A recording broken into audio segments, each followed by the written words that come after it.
Welcome back, folks, to the Get a Grip on Lighting podcast. On today's show, we have Terry McGowan. Trying to get Terry for a long time. He's been involved in illuminating engineering, lighting design, lighting education, and lighting research for a long time. His career is over 60 years, includes GE at Nela Park, where both Greg and I went early on in our career for education. In 1998, he started his own consulting company, Lighting Ideas Inc., and became involved in lighting research as a director of the Lighting Research Office for the Electric Power Research Institute. These days, in addition to consulting work, he acts on behalf of the American Lighting Association as their Director of Engineering and Technology and is the Executive VP of the J.H. McClung Lighting Research Foundation. He is a Fellow of the Illuminating Engineering Society and the 2009 recipient of the IES Medal Award in recognition of his work as a lighting educator, researcher, and author.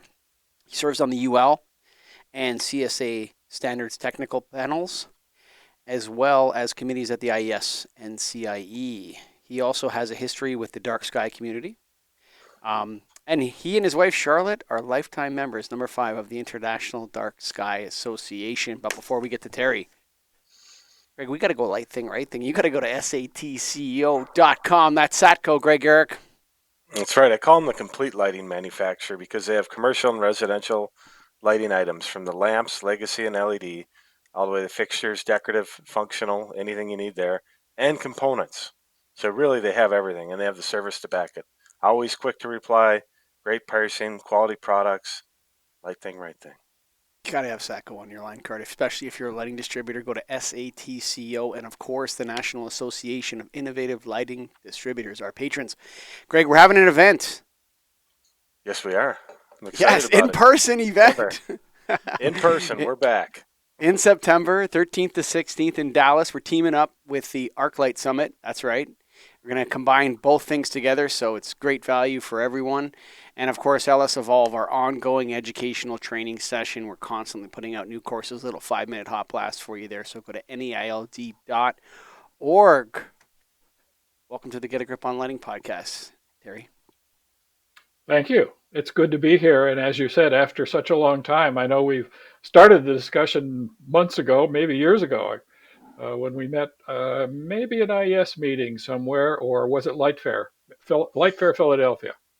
I think it was Light Fair, a couple of years ago where we first met you, and then I've seen you off and on throughout. And, one of the things, most of the times we do a podcast on a specific topic, like we come up with an idea and we get into it.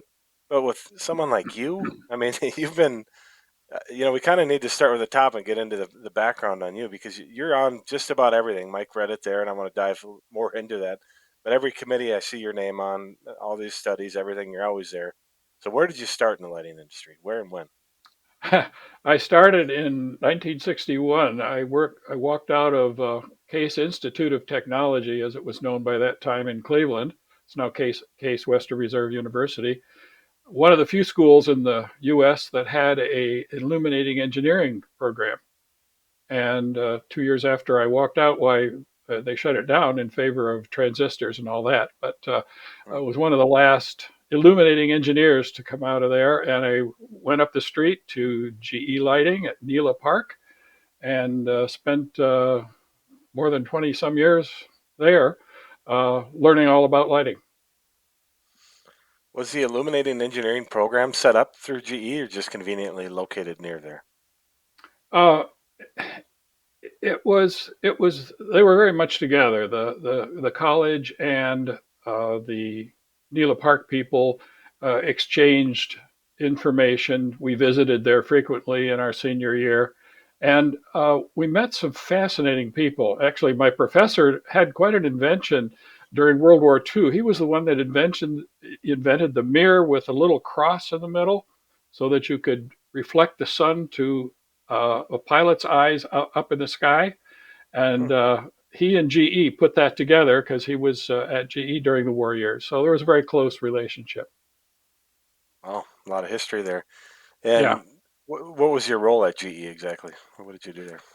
I started out in photometry in the photometric laboratory, and it was a little different than the production laboratory for light bulbs because we had a developmental group, and we invented lighting fixtures to go with the new light bulbs that we also invented. So when I started, we got these things that came from a nice shop in the basement, metal shop. They were built to GE designs and proportions, but they were designed to use the new light bulbs. And at that time, it was a linear halogen lamp, like the 500-watt tungsten halogen lamps that we still have today, 1500 watts, all of those. Later on, it was halogen power lamps, HID lamps, and so forth. But we photometered those so that we could go into a manufacturer and sell a fixture design. We always gave it to them. There were no patents or anything to worry about. And if they decided to build it, we sold a lot of light bulbs and they sold a lot of fixtures. Right. And so you did that, and then you got into Nela Park and training there. What did you do for Yeah, education? because GE Nela Park was famous, and still is, for its training. And we trained 3,000 to 6,000 students, so called, per year. But they were mostly distributors, contractors, agents, lighting designers, interior designers, some general education just for college students and whatnot that came from here and there, but full time staff, full time facilities. And the facility, the GE Lighting Institute, came out of the Nela School of Lighting, which started back in the 1920s. But it had its own beautiful facility. It's still there, it's still used. And we would have social programs and classes that went on for a week. We had a lighting fundamentals course that went from Monday to Friday, and that was often full with up to 50 people. So a lot of education went on, and I enjoyed it because one, I learned a lot about lighting, and two, we reached out to a community which really didn't know much about lighting, and distributors, of course, contractors. The turnover is quite high, so we were glad to do that because it tended to spread lighting information out into the world where it was really needed. And especially at that time with so many new light bulbs coming on the market, why everybody needed education on how to use them and what they meant and what their color was and how they worked and what ballast was required and so forth. So it was a full-time job, but we also involved ourselves with the application of light because the Nela Park Lighting Institute was equipped with lighting demonstration facilities. It wasn't textbook lighting Mm-hmm. learning, it was experience learning. Mm-hmm. If we talked about glare, we made Mm-hmm. lighting with glare, we turned that on. So it was one of the few facilities, but now there are several around the country, of course, that do that same experiential approach. I really liked the going to Nella Park. You went to these different rooms, and you were constantly moving and being exposed to the Right. lighting while you were doing the teaching. It was very very powerful. I wanted to talk to you a little bit about partnerships. You mentioned that you were creating different kinds of light sources, and then Yes. you were going out to see the manufacturers that made light fixtures and demonstrating this to them and say, here, here's a possible fixture you can make. And Mm-hmm. then you have the ballast guys there, and there was like these the guys who made light sources sold to the light fixture makers OEM, and then there was the channel where the guys who made light sources also sold into distribution, and then the ballast guys Mm-hmm. sold OEM, and there wasn't like this cannibalistic fervor to do everything. It seemed, and then starting in the 90s, it seemed like, well, Sylvania bought Motorola, and then Advance and Philips came together. And I think what's happened is the industry, regardless of LED or otherwise, has become balkanized, where you see, this person is making a fixture now or a whole light source, and none of its components are intercompatible with anybody else's light fixture. And I don't think that's a sustainable model from an environmental perspective of how we're making light fixtures. And I look back and I think what you just told me there about the light source, and that seems like a much more sustainable model for an industry to be making components and separating the various interests. Can we ever go back? And am I describing that correctly, Terry? Oh, you are. You're very perceptive, and in fact, things like patents were just not really of very much interest. Even our legal staff at Nela Park, they weren't too concerned about patents that say Westinghouse or uh, Philips now, of course, or Signify would have.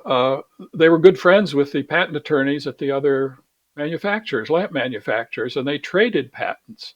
Oh, I want to build this light bulb, which you've got a patent on. How about if we give you rights to build our light bulb in a very different area? And so there was a lot more camaraderie in that than there is now. And now it's like a bank. It's closed and locked, and nobody talks to each other.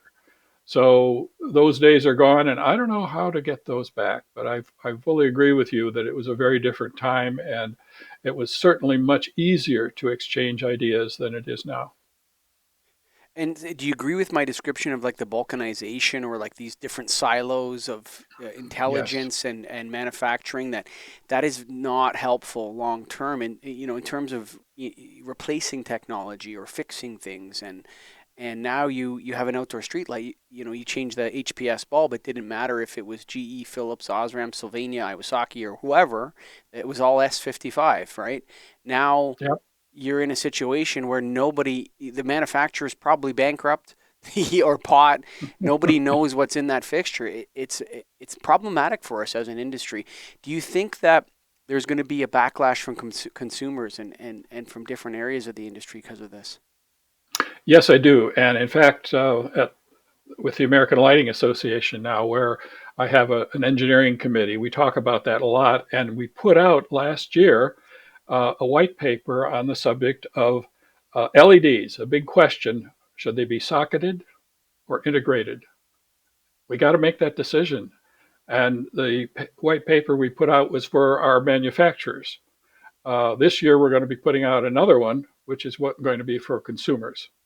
And I have to give credit to my colleagues because there's a very smart person, Chris Primus, who is going to be handling the work. I don't know if you know Chris or not, but he's one of those good folks that's been around. He has also been the lighting person for Energy Star for a time. So he's got a broad experience, but he knows how to put that together, and he did a great job. It's brief, it's to the point, it's understandable, but it brings up all those factors that you need to think about, such as, you know, do you are you going to want to change the color of these lamps at some point? How big do they have to be? What sort of light distribution do you want? Do you really need to have, because of burning hours, an LED that is replaceable, or can you let this one go because the fixture is going to be used that much over the next 10 to 20 years? Things like that need to come in, and you have to put numbers on them. That's the tricky part. Well, the categorization is a problem, right? So, for example, you have a fixture that's called residential, right? Well, Yep, that could be used by a builder in the corridor of a condominium, which is run 24/7, right? So the idea of exactly right. yeah, the idea of a residential light is really doesn't really apply to the consumers who are making these choices.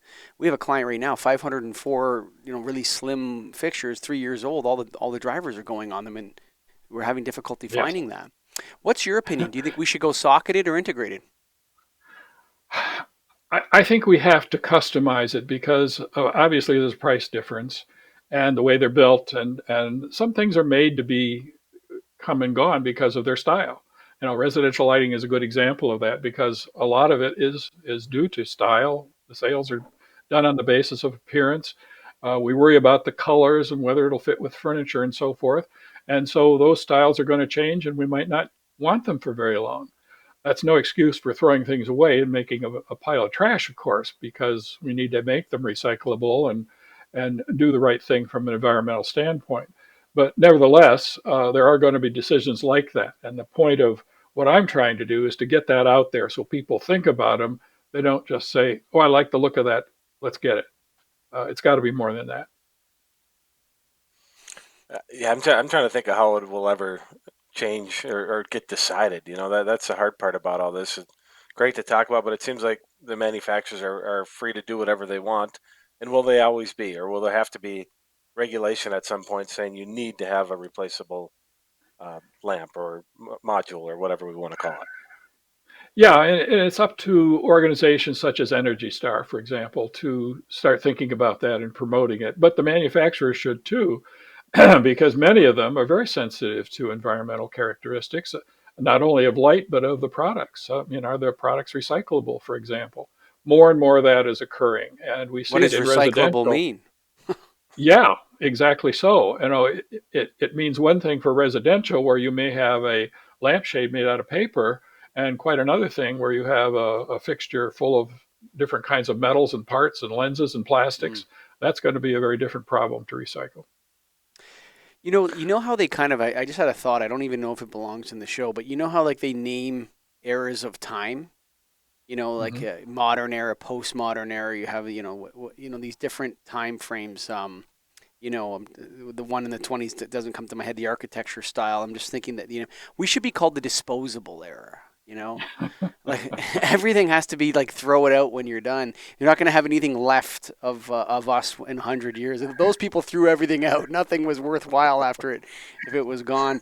But so you mentioned another thing, and another type of kind of balkanization. I'm using this word 4 times already. I won't use it again, listeners. Don't worry. But you talked about Energy Star, and then there's ANSI, and there's NEMA, and there's DLC, and there's IES, and there's all these different labels, and the UL's launching a different program now with the marketing claims, and there's endless different accreditation and governing bodies. Who's in charge? Who's actually the head one?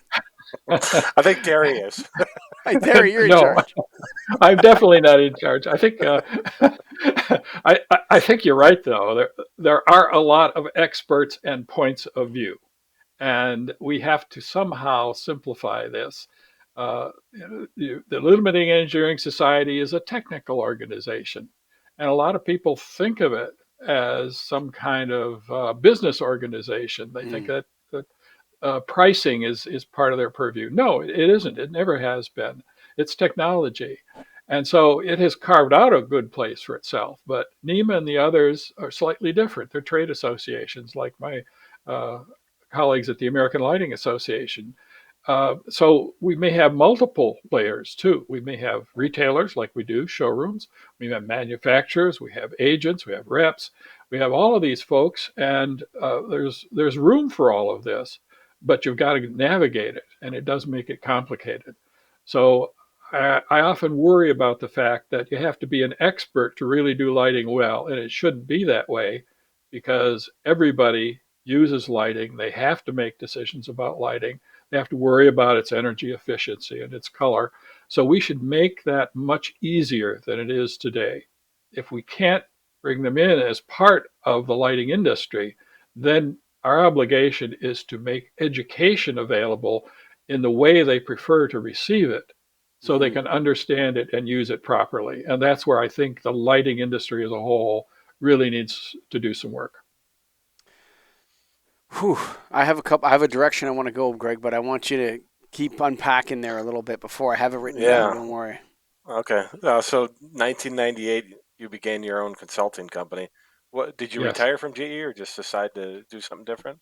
I took early retirement. Yeah, I was just barely eligible, but it was time to do something else, and that they were in the midst of a revolution in the way they did business as General Electric, of course, and so that worked out to start a consulting business, and I was fortunate enough to land a nice client, EPRI, Electric Power Research Institute.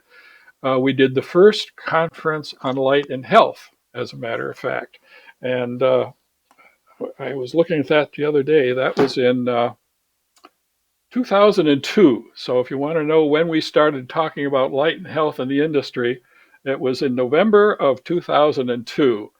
And we had a keynote speaker, and you know the name well. It was Dr. Mark Ray. And he got up and he opened the conference by saying, light is not just for vision anymore. And that, I think, because we had people from all over the world there, we, that I think set off our journey to really get into this whole day idea of how light affects human health. And of course, it's still going on today, and we're in a time when I think we'll begin to apply it in a very practical way, design lighting fixtures and uh, change the way we do lighting in homes and offices and other places so that the health effects of that light are taken into account and applied properly.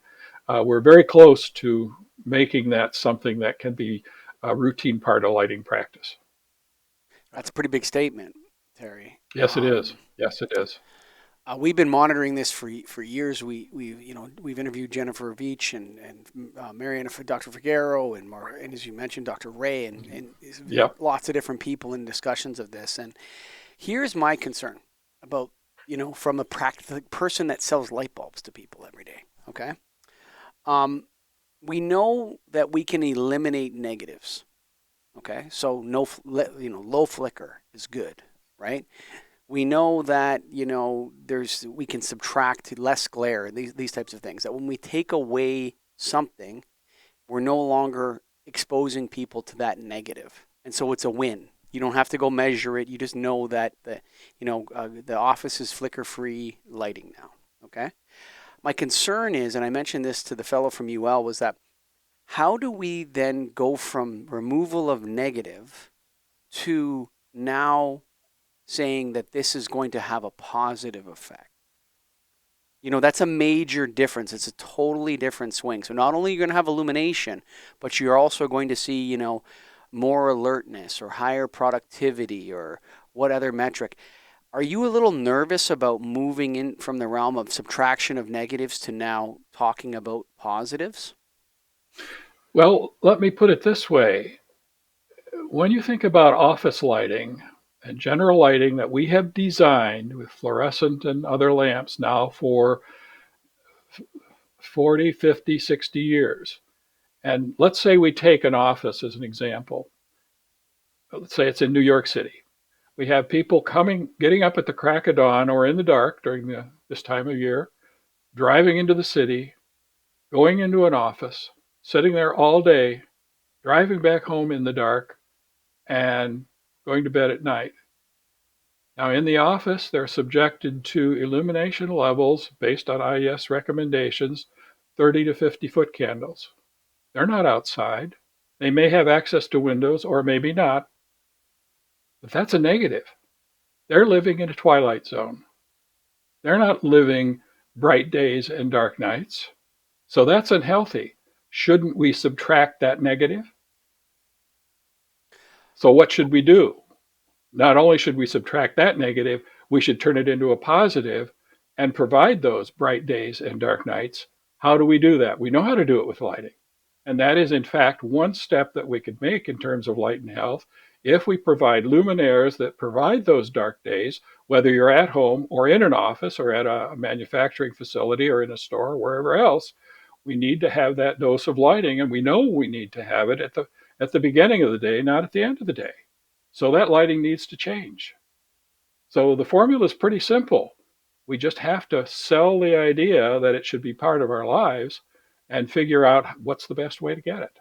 Maybe it's a walk at noon for lunchtime or coffee break, but maybe it goes beyond that too. So we all know, it's clear that natural daylight is the gold standard. Skylights or glazing and being Right? outside. You Yep. can't. That's very difficult to replace that. But you're talking about person that gets up in the condo, wakes up, goes into a parking garage, gets in their car, puts on their sunglasses, drives to another parking garage, goes up an elevator, maybe no window in their office, spends the whole day in the office all day, goes back down, goes back home, and watches TV at night. Let's just say that that's a common, I would say maybe 7 to 10% of our population does that every single day. It's You a know what I'm saying? substantial number. Yep. Yeah. So So, you believe that you can actually help them with electric light. oh yes, I don't think there's any question about it. In fact, I can say that in residential lighting, and remember now we've got a real splurge in home offices coming up. We're going to be in those home offices For the sure, way yeah. we were in Yeah. the windowless area. These home offices might be better, by the way, because chances are they will have a window. But Yeah. we're working right now in the ALA with the Light and Health Research Center at Mount Sinai, where Mark and Mariana are, and we're trying to come up with new fixture designs, residential fixture designs that could work in the home office and provide the bright days and dark nights according to what we know those requirements are. And there are already companies in that business. You've had BIOS, I believe, on Get a Grip, and they're doing exactly. I'm sitting right next to one of their office table lamps, for example. So it is possible to do that. We know how to do it. We're going to start slowly where we have numbers and definitions that we know works, where we have the models, and we have the CS models, we have the models from the Well Building Institute and so forth. So we're getting the numbers now. And to me, this is very dramatic change. We're going from ideas where we talked about things like, well, let's have a color changing light bulb according to the time of day. Well, how bright should it be? Well, we didn't know. When should we use it? Well, we didn't know. But now we do because we've got some numbers. We can put a sensor on your body if you want to check it out to make sure you've got the right light at the right time and get that record. So we know what we're doing now where we didn't a few years ago when we first started this. And just to make it interesting, there's a future here. We're starting to even discover new sensors in the eyes that go beyond the ones that we're exploring for circadian rhythms. And we know there are some other effects we need to think about too. So, uh, there's lots of research going on. It takes almost a full career to keep reading this stuff. But nevertheless, we're finding that out. And I think that's got to be part of our lighting industry, and we've got to do it very well because it does involve health of people. And we can't ignore that the way we have for a long time. Will these results ever be measurable, though? Something that we're going to be able to define and sell to the end user? Yeah, I think you need to get Mark or Mariana or Jennifer back and ask the question. And I think they would all say yes. They would all say yes. They're all researchers. And that's what research is all about. You mentioned, and I am on the board of the J.H. McClung Lighting Research Foundation. That is the only lighting research foundation I know of in the world that does just lighting research. Most of our research over the past 10 to 15 years has been on light and health matters. And we have had some of the best researchers in the world do work for us and publish that work in peer-reviewed journals. So we want the facts here. We want something that will help the lighting industry make these right decisions that you very rightly brought up. It's got to be correct. We can't Mm-hmm. simply just turn on the lights and walk away. We have got to take the responsibility for it. But doesn't that make our industry more valuable? Certainly more exciting. Oh, yeah. Yeah, yeah.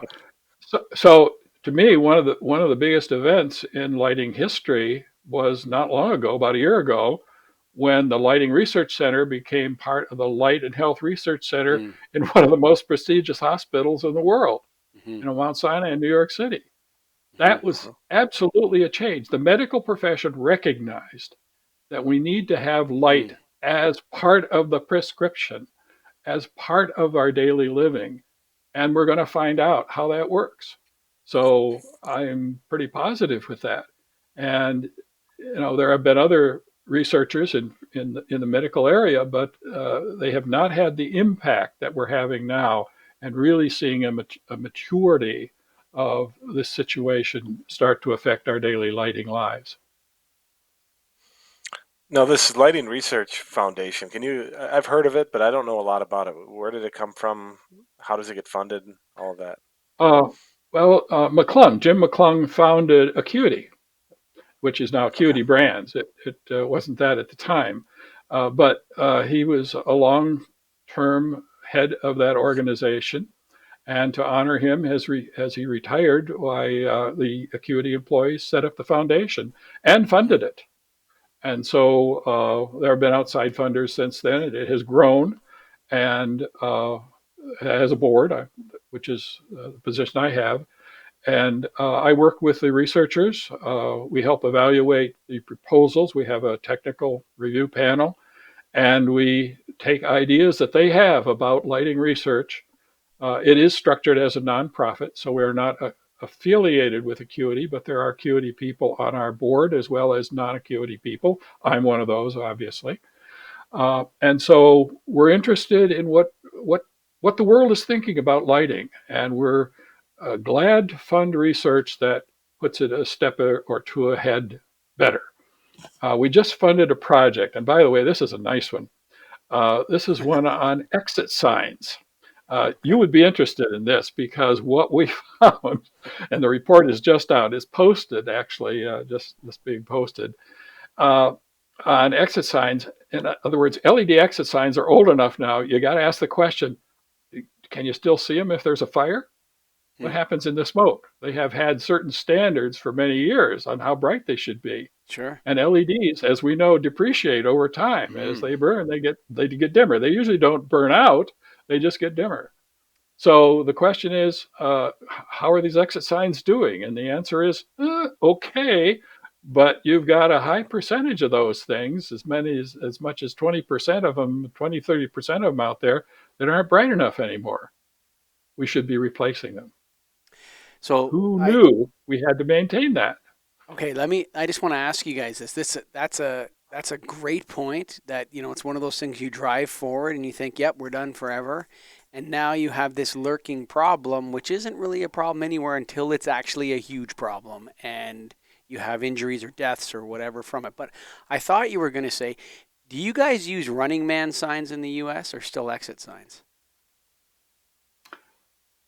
There are mostly still exit signs as far as I know, but I know what you mean. The running man Okay. signs in other parts of the world, in Canada, are becoming more widely used. Yeah, I think this is a disaster. Number one, you're not supposed to run in an emergency. Like that's like who thought of Oh, calling it a running man sign? You're not supposed to run. That's one of the number one yeah. principles of evacuating a building. And they have this guy running on the sign, like he's in full stride.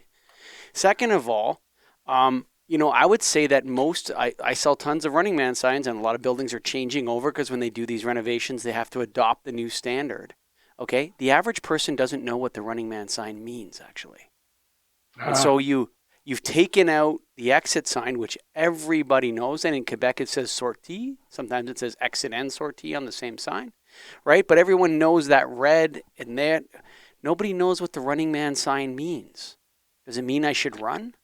Does it mean yeah. that it's a big problem, actually? Where did it come from? Because I don't see much of those unless I travel, So I don't overseas or think to the Canada. U.S. adopted the international No. standard. It might have been one of those, international standards, and Canada adopted it, and the U.S. didn't. Hmm. Um, yep. So, yeah. So Greg's having a few technical difficulties there. He's sending us the old-fashioned smoke symbols. But I wanted to ask you. You mentioned the word prescription, which I think is Hmm. such an interesting word because we have these Yeah. two shooting stars. One is tunability and control, individual control. And I think we both know that when you hand someone a tuner and a dimmer, they tend to warm the lights, just like I did prior to my podcast with you today. They warm the Hmm. lights down and they dim the light level, right? That's generally what happens. But with the circadian, human centric, or health effects stuff, what we see is that you're not going to have control over your light level anymore or the color temperature. How do you think the industry is going to overcome this? Well, there's no magic color or illumination level that you need to follow. That's the good news.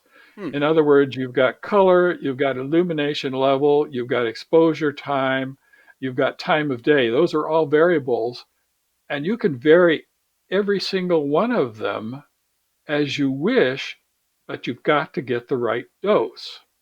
Hmm. So the prescription is all about dose, right? And And so the you've got dose to is get that light dose. level. It's light level. It's not color or anything like that. No, it's really energy, isn't it? Like Hmm. everything else, you've got to get the energy into the eye. It's not an intensity for a second, it's an intensity over a period of time. So it's got to be power times time, if you will. It's just like Hmm. electrical energy. So you've got to get that energy dose, and that can be given in various ways. It could be given with a different mixture of colors. There's no magic there. You can use 2800, you can use 3000, you can Hmm. use 5000. It may be a little different in how much time you need to spend under that light or the intensity, but you've got all these variables to work with. We're Hmm. used to variability of light. The sun varies, cloudy Hmm. days, sunny days. Uh, Places where you are in the earth gives you longer morning hours, longer evening Hmm. hours, that kind of thing.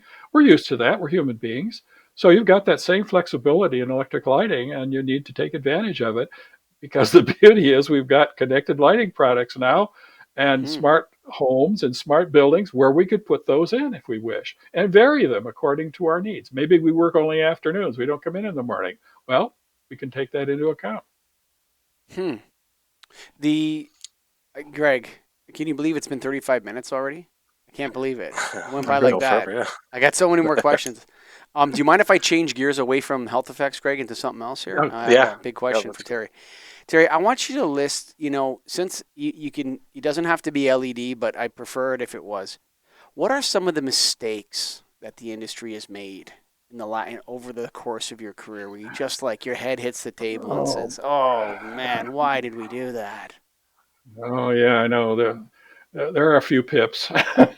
uh, I, I think the main one is we have not recognized the glare characteristics of Mm, LEDs, and especially for outdoor lighting luminaires.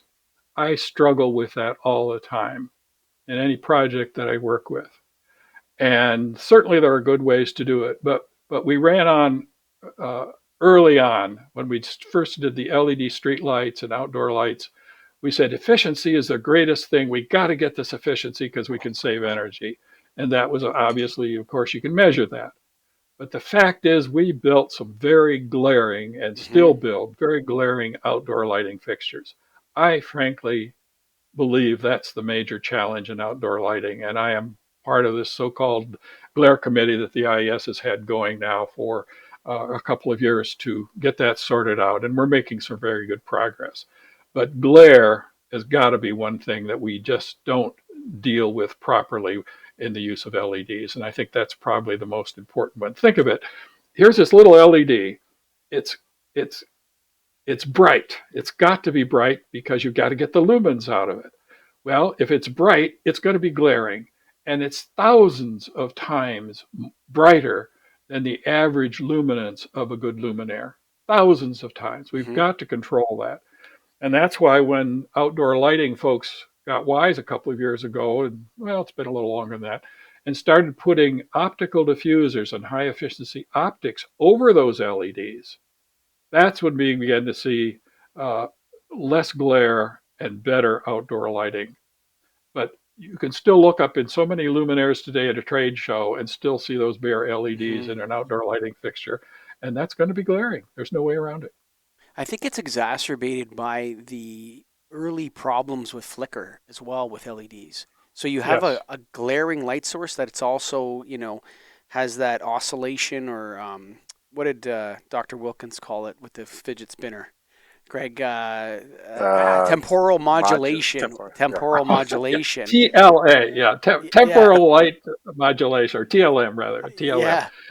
So he was talking about this, and I did an episode of Restoring Darkness podcast a couple maybe a year ago where we couldn't release it because the guy was working with the Epilepsy Foundation or something like that, and they had significant amount of data that he talked about, but then realized he couldn't release yet about streetlights actually causing epileptic seizures in some people, and I especially I while have they're not heard that. driving.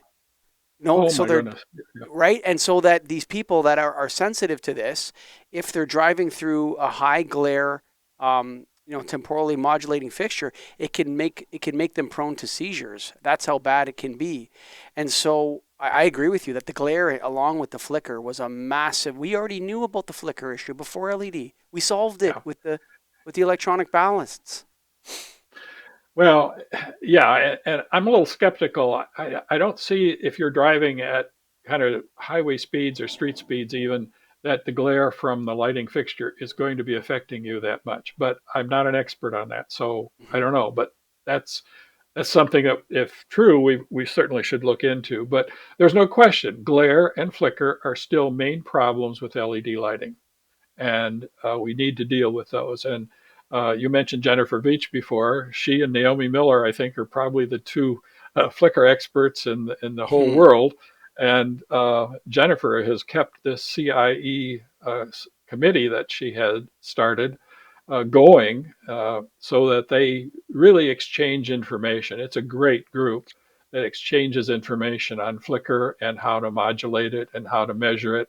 And I can see some progress there, but we still have a ways to go to really put it into specification form Terry, you've had obviously a long and decorated career in lighting. What's keeping you going? Why are you still active in this? because it's fun. Yeah. And also there are things like lighting quality that haven't been dealt with. Since the 1970s, the focus in the lighting industry has been efficiency, energy savings. And so we have neglected and forgotten about, in some cases, this whole idea of lighting quality. If lighting is for people, it needs to be designed for those people with the best quality that we can do. Amen. And that involves the light source, the fixture manufacturer, the contractor, the distributor, the people who design lighting for homes and buildings, all of that. And that's why I was so enthusiastic and still am about the dark sky movement, because I look at it from a lighting industry standpoint and said, that's just lighting quality. We should be doing Hmm. that. We Totally. shouldn't be throwing light up into the sky. We shouldn't be Hmm. throwing the glare out above 45 degrees. We should be building lighting fixtures that provide lighting quality at minimum glare and good distribution of light, so the light gets onto the pavement or whatever else we want to light in a particular case. So many of these environmental factors have to do with lighting quality, and we should have been sensitive to them years ago. When we put high pressure sodium lamps in streetlights, this was during the 1970s and 80s when the world turned orange. That's the way it was. And you saw it, same as I did. And so did the people worried about trees along city streets. Are these new light sources going to hurt the trees? Well, it turns out, yeah, they hurt some types of trees. They hurt those trees that held on to their leaves longer and were stimulated by that light so that they put the leaves out earlier, because then the freeze comes along and it damages the trees. So we found out there are trees that can withstand that better than others. And we made that information available. There was a group in lighting that did that. But it's stuff like this that you have to say is quality lighting. It isn't quality lighting if it kills trees. It Hmm. isn't quality lighting if it provides glare in places where there shouldn't be glare. And I can't think Hmm. of any place where there should be glare, really. Yeah. So we've got to have that kind of quality thinking that goes along with the development of the technology. And to me, that says it's not just the manufacturers that need to get involved, it's also of course, the lighting designers and everyone else in the chain. And I frankly have to compliment you both, because I think you have been very important in getting this lighting quality story, the dark sky story, out to contractors and distributors. We've never been able to do that very well before. And Well, that's a major step forward. I'm going to take the opportunity right now because I think I don't even want to start talking about that issue because I think that's a I think that's another podcast that I'd like to invite you to be a guest on the Restoring Darkness podcast, which is extremely popular. And I want to kind of finish with this because we don't like to go too far past 45 minutes. And as a courtesy to our guests, I mean to our guests and our listeners. But do you believe that light pollution is pollution, or is it a metaphor? Well, I don't know if we have to get into the depth of that. There are certainly lots of people that think it's pollution. And if you're talking about something that disturbs the environment in a negative way, if that's your definition of pollution, then light can certainly be a pollutant. Uh, the beauty, of course, is that we're doing something about it, and Hmm. it's easy to fix. So it's our own stupidity when we don't fix it. So it, It's it, yeah, it it's should not a research. become, It's not a research or engineering you don't issue. have to research. No, It's no, it's a light switch issue almost, exactly. as many people will say. But there's no excuse anymore for putting light pollution out there. And one of the things I'm working on right now with the International Commission on Illumination is to see if we can't get started on something that controls the light emission from buildings after dark. Hmm. A daylighted building is designed so that it sucks in light during the day, but if you use that building at night, it's going to emit it with that same Hmm. efficiency. Yeah. It's going to go right through those windows again Sure. and Yep. and cause sky glow. So how do we deal with that? Well, we have not had any way to even talk about it. So Division 3 of the CIE is tinkering now with how do we build that into daylighting design and interior lighting systems so that we can control it. And the new tool, of course, is the connected building Hmm. with smart shades and other things that could easily be set so that the building does not emit as much light at night as it ordinarily would. First stop, Las Vegas with that. Terry, Sign. Oh yeah, well, let's not get started on signs. That's another discussion. But signs are fascinating things, and the sure. visibility of signs is something else. If you have, I'll finish with this. If you, one of my favorite people at GE, who was my boss for years, was a man by the name of Al Hart, Hmm. and he came up with the equal impact sign lamp. And the equal impact sign lamp was a series of lamps so that you could have any color and have that color be visible on the sign. Now, if you ever lighted a Christmas tree with multiple colors, you know that they kind of fade into a kind of an Hmm. orange glob from a Hmm. distance. But in a sign, you don't want that. You want to see each color separately. So he started out with a 40-watt blue, a 25-watt red and green, 11-watt amber, and a 10-watt clear white. So he could have all the colors, and you mixed them in that wattage, and you went down the road, and each color came through in a Hmm. very unique way. It looked like it should look.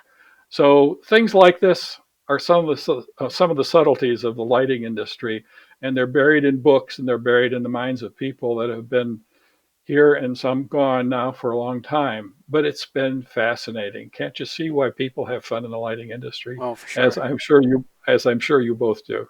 Yeah, for Hmm. sure. Amen. Well, Terry McGowan, thank you for being a guest. And folks, if you've made it to the end here, Greg, we got to talk about the gangsters over in New York there. The Satco, SATCO.com. That Satco, light thing, right thing. That's right. And we talked about it today, hearing about the doing the right thing, and that's what they do as a company. They have the right quality products, service to back it, and the people. That's what it's all about with Satco. Check them out for anything lighting related. And of course, folks, we're going to get together this year in September in Dallas, Texas. The ArcLight Summit. Nailed is teaming up with ArcLight to bring our people down there. We're going to do our own education. We're also going to join up with them, and so it's a win-win for everybody. Come on down, 13th to 16th in September. Go to nailed.org to register. Get your people in LS Evolve. We mentioned Dr. Mark Ray. He put together a bunch of modules for LS Evolve. Amazing. We got Fred Van Leerop talking about UV. We got Dark Skies. We got Pete Strasser from the International Dark Sky Association, all in there. 5-minute modules, a quick tip while you're on your lunch to figure out, a little issue in the lighting industry, put you on the path. You can find out more. But our thanks go right now to Terry McGowan for being a guest finally on Get a Grip on Lighting. We've been chasing him. We got him. And then to you, our thanks goes to the listeners that support this whole thing from the beginning. Nothing but love for you guys. Bye for now.